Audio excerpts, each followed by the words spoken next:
Hi everybody, and welcome to week 3. This week we're looking at the development of second languages and whether or not there's a natural route to second language acquisition. And as part of that, an important part of that is the role of interlanguage. Early researchers in second language acquisition were greatly influenced by the findings from research into first language acquisition.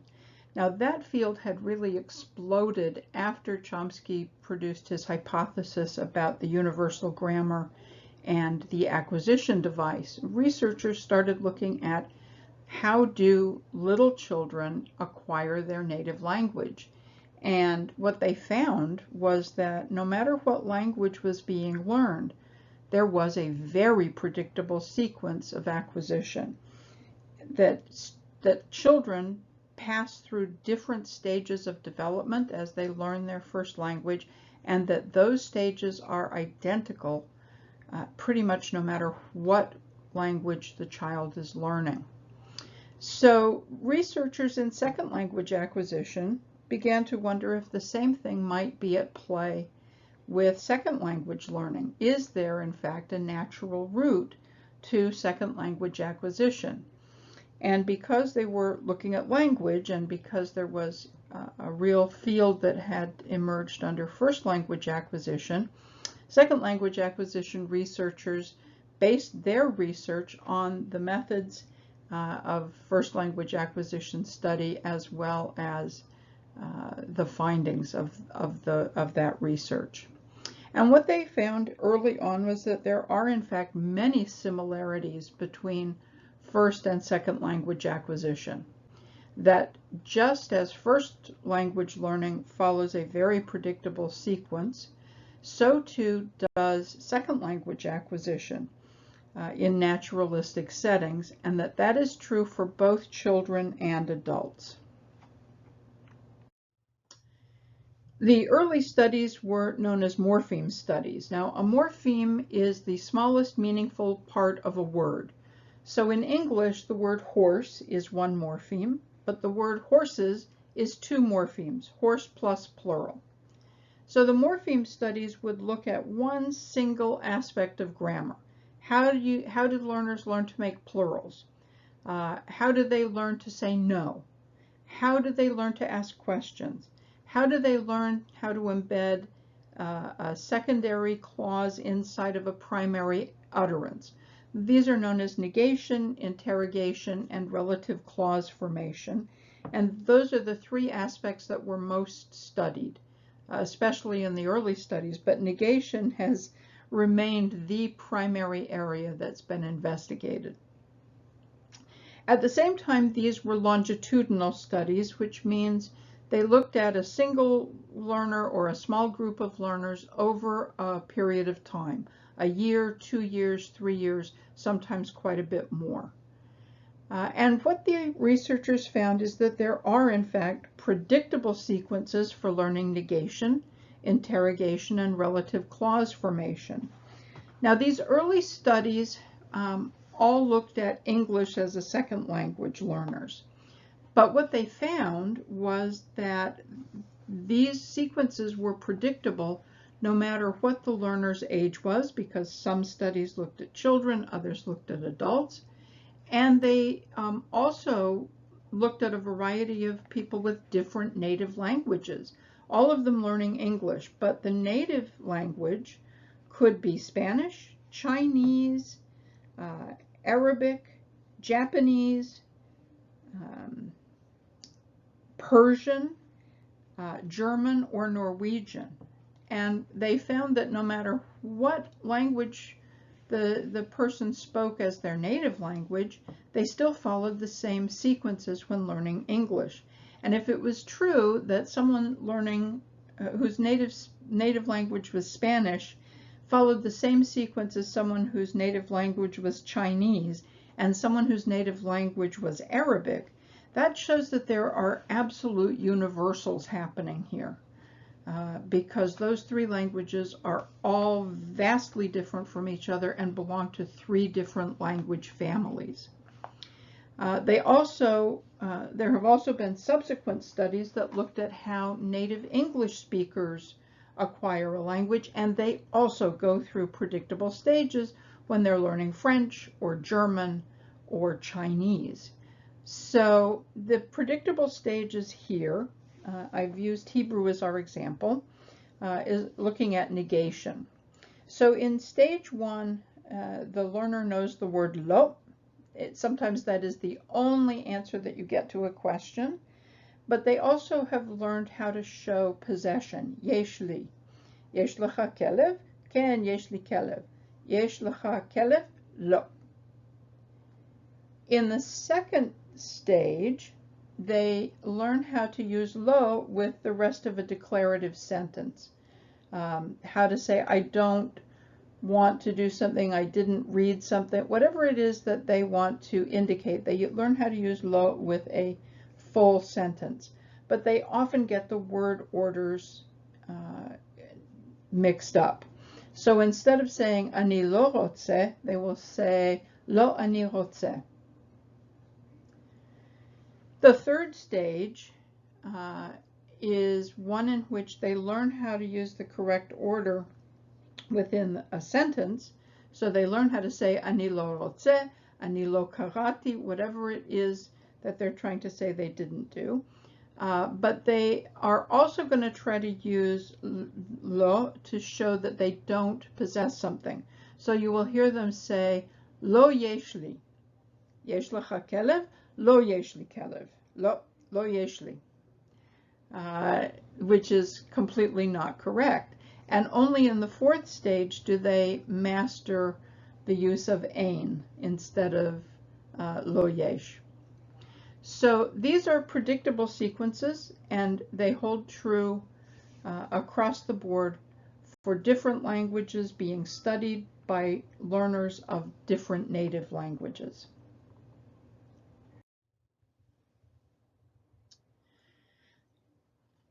This brings up a question about the role of the first language. You may remember that under the influence of the behaviorists, who thought that second language learning was a matter of proper habit formation, they held that all second language errors were the result of the first language interfering with the proper habit formation in the second language. But the longitudinal studies showed that there were multiple causes for second language errors, that some of them could be traced back to the first language, but that an awful lot of them were developmental. Dulé and Burt, for example, found that only 15% of the errors made by children, Spanish-speaking children learning English, only 15% of their errors could be traced to interference from the first language, and that 85% of those errors were developmental in nature. Some successes in second language acquisition have involved strategies that were based on the learner's native language. So this notion of the role of the first language began to shift quite a bit. What the behaviorists called interference became known more widely as transfer. And transfer can be positive, when something from your first language helps you learn the second, or it could be negative, which would be the same as the old view of interference. But this role of the first language and the fact that it does have an effect on the learning of a second language led to a very elegant theory. That theory is known as interlanguage. Interlanguage is the learner's systematic knowledge of the second language, and that structure that they have, that interlanguage, is independent of their native language and of the second language they're learning. And that system, that structure, that model, if you will, is both permeable and adaptive. It's subject to change based on other influences. So the term interlanguage was coined by Larry Selinker way back in 1972. And while an awful lot of theories and aspects of second language learning have fallen by the wayside over the years, interlanguage remains absolutely how we perceive of that process of learning a second language and the role that the first language plays. The term interlanguage is used in various ways. It can refer to a series of interlocking systems of acquisition. We refer to that as the interlanguage continuum. When we looked at negation, we saw that there was a set process, a continuum, and that the learner's understanding of the target language changed under the influence of time.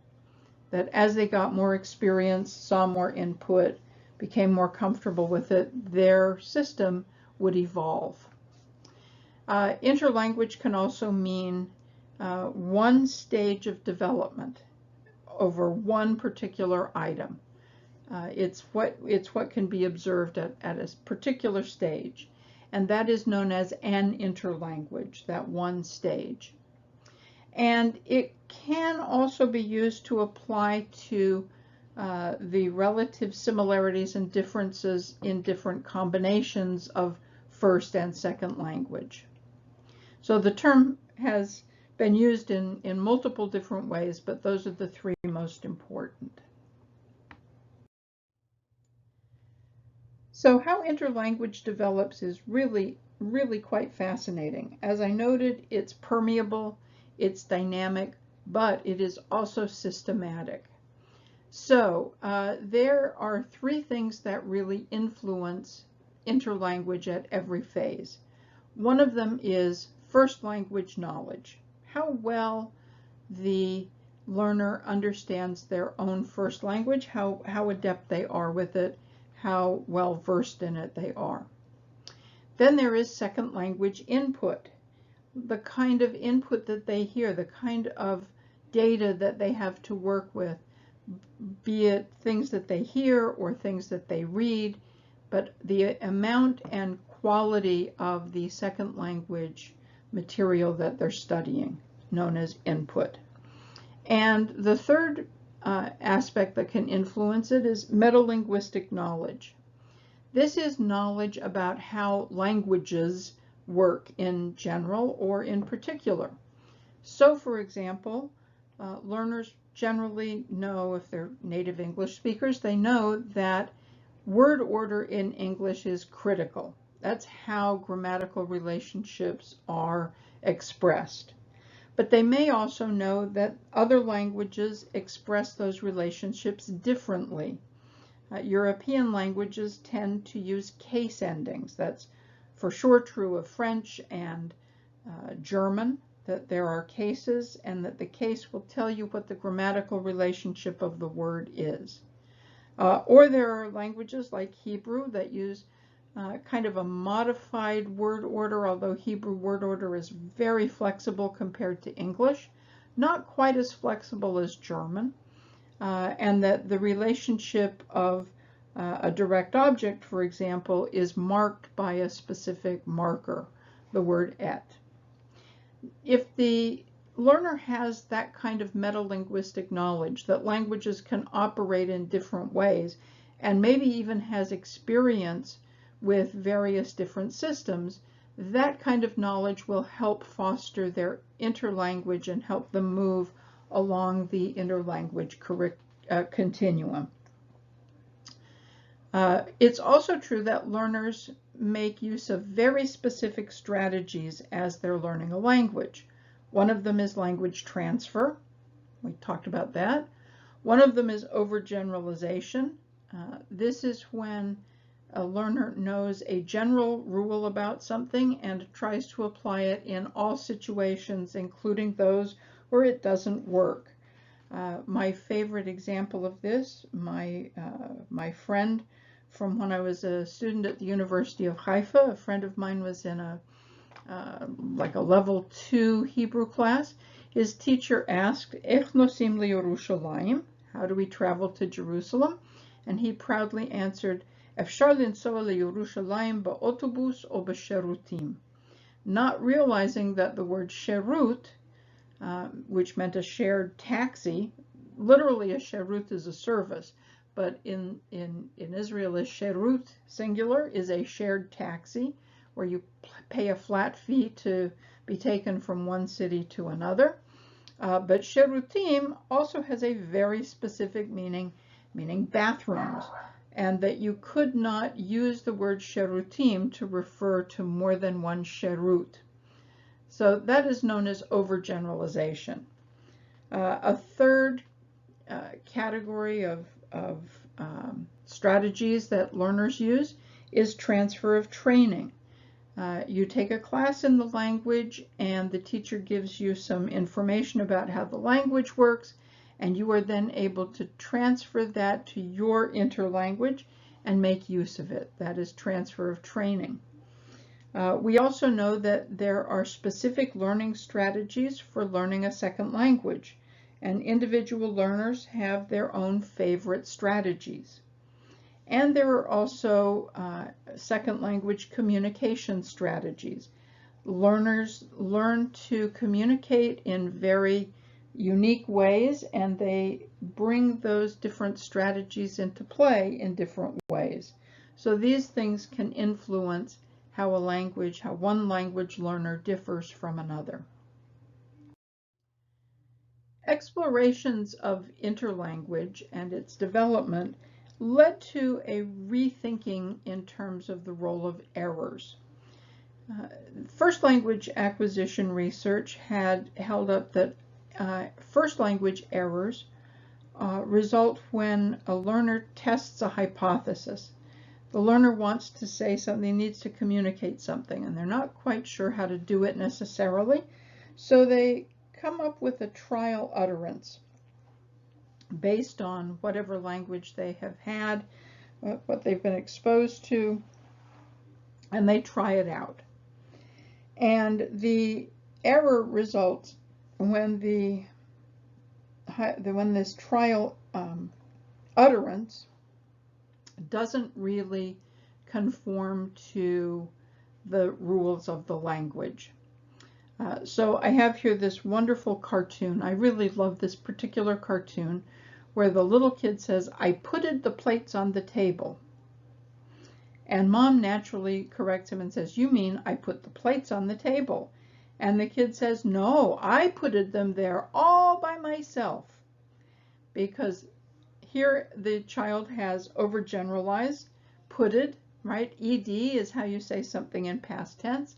I putted the plates on the table. And mom says, tries to correct it, and the kid says, no, I putted them there. You didn't.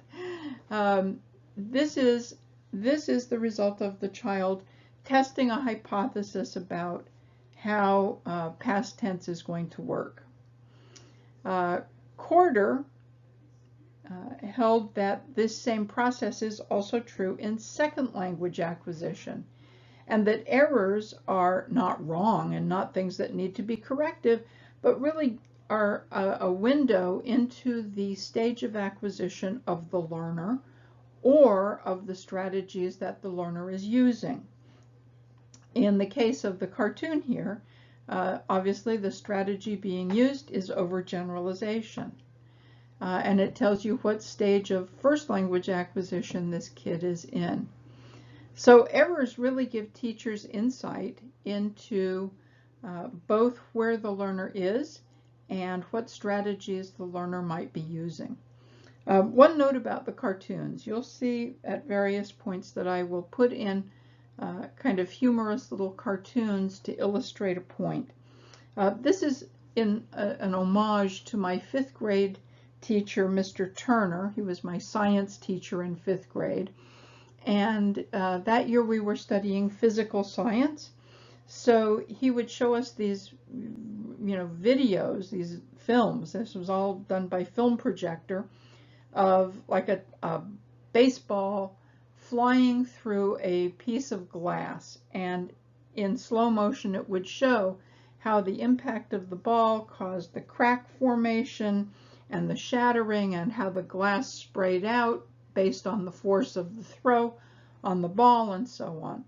And then after we had watched this, he would then show the movie backwards to make us laugh. Because his feeling was, if something is funny, if it makes you laugh, you will remember it. I don't remember all the formulas from physics, but I sure do remember the pattern of how a ball would go through a window, but I remember it primarily backwards. And he was right. What made me laugh was something that made me remember. So I am hoping that the same will be true for you.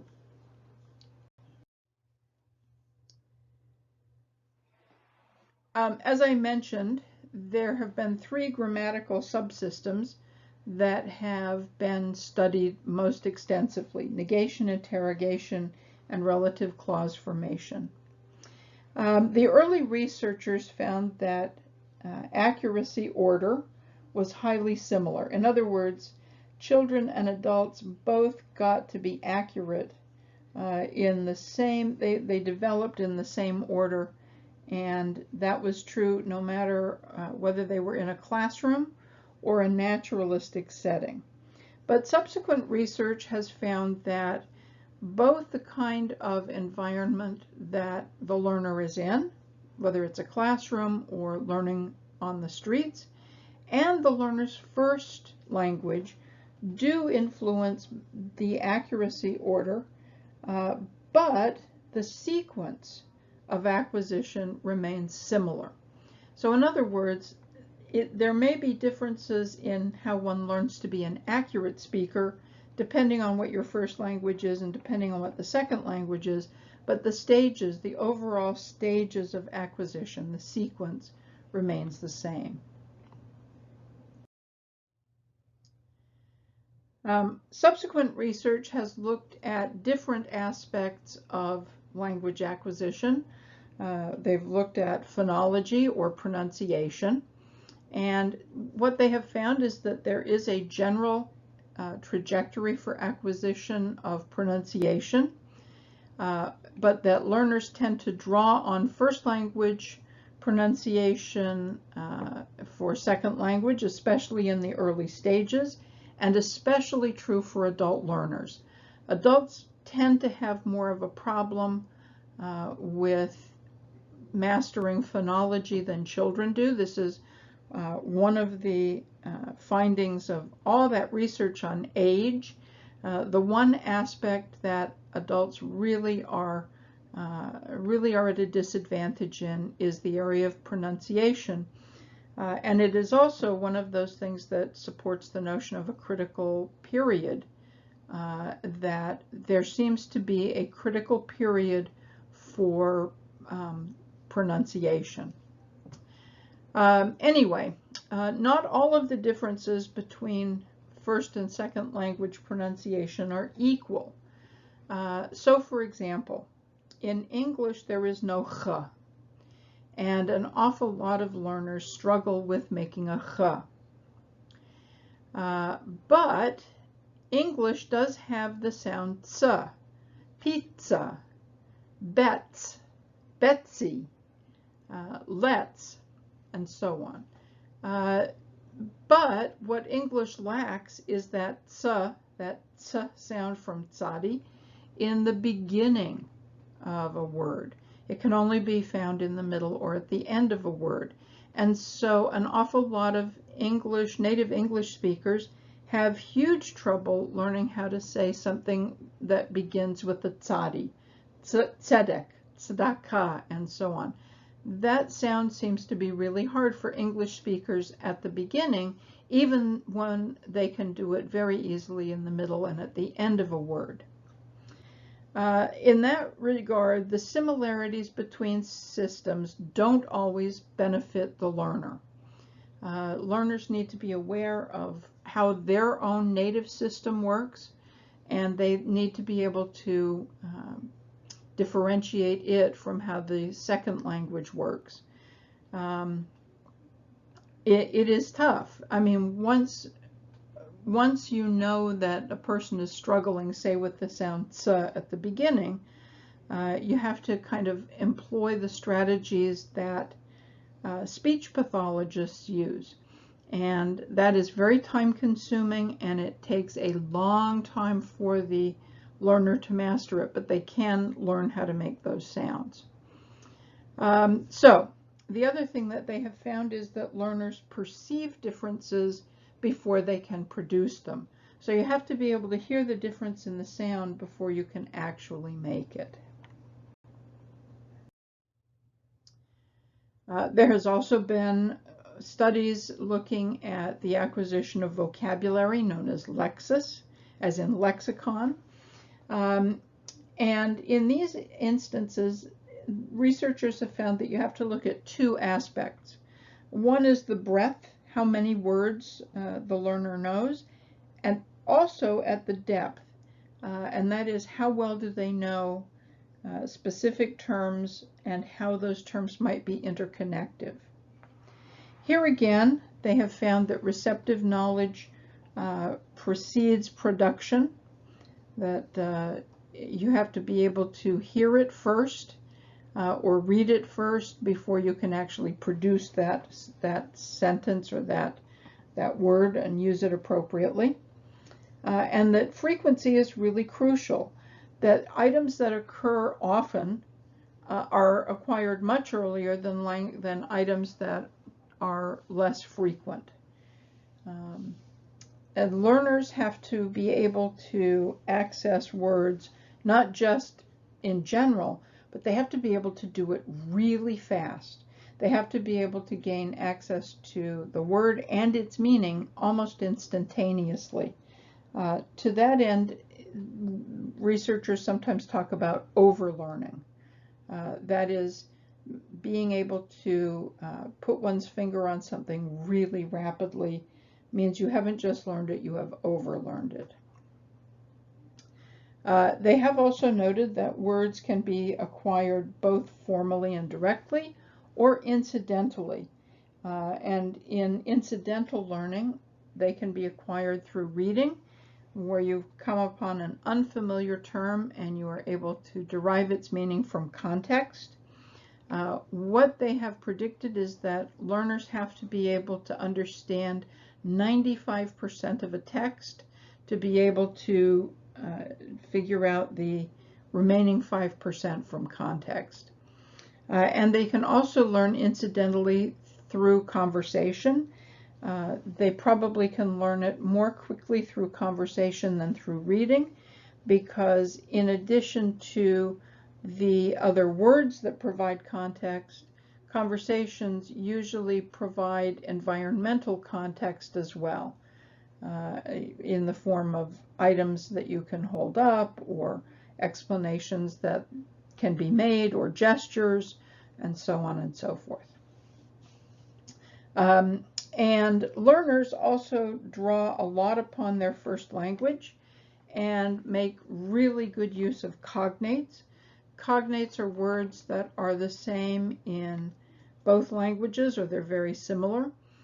Examples in Hebrew are things like telephone, televizia, tractor, toaster, cafe, tea, and so on. Unfortunately, learners also tend to make up their own cognates, which is when you say an English word with an Israeli accent and pretend that you are actually saying an Israeli word. An Israeli rap singer really put a play on that in his song Hebrew Man. Another aspect of language that has been looked at, but not so much, is the development of discourse and pragmatics. Discourse is how we speak in conversation, and the different kinds and levels of speech that we use depending on the situation. And pragmatics is the really practical day-to-day application of the language. So socio-pragmatic competence is the ability to adjust your speech to different social situations in a culturally appropriate way. The cartoon obviously is showing adjusting speech in a social situation in a culturally inappropriate way. A pragmalinguistic competence is the knowledge of language forms needed to encode specific meanings. This is the Sherut versus Sherutim issue. And both of these aspects develop over time and generally involve the use of formulaic speech. Formulaic speech is a chunk of language that is learned as a whole chunk, usually unanalyzed. So it's saying manishma and being able to say beseder, toda, verta, and so on. These kinds of things. Greetings, asking how someone is doing. These are things that are learned in whole chunks and are generally unanalyzed, although they can be analyzed. That is something that happens as part of interlanguage. But in terms of saying, apologizing or asking for something, these things tend to be used as whole chunks. And similar patterns develop for discourse and for pragmatic purposes. Similar patterns of development are found in both naturalistic and classroom settings. So, in conclusion, there is a lot of evidence to tell us that second language learning develops in generally predictable stages, but that those stages are different from first language acquisition. Sometimes they're similar, sometimes they're a little different, and sometimes there are big differences. But at each stage, the learner's understanding of the second language is fostered by interlanguage, which is the systematic understanding based on first language knowledge, second language input, and an overall understanding of how languages work. Interlanguage, as we know, is permeable. It is influenced by classroom instruction, for example, and it can be influenced by context as well. And we also know that first language and the context of language learning, second language learning, do have an influence on second language acquisition, and this is most important, they can influence it, but they don't dictate it.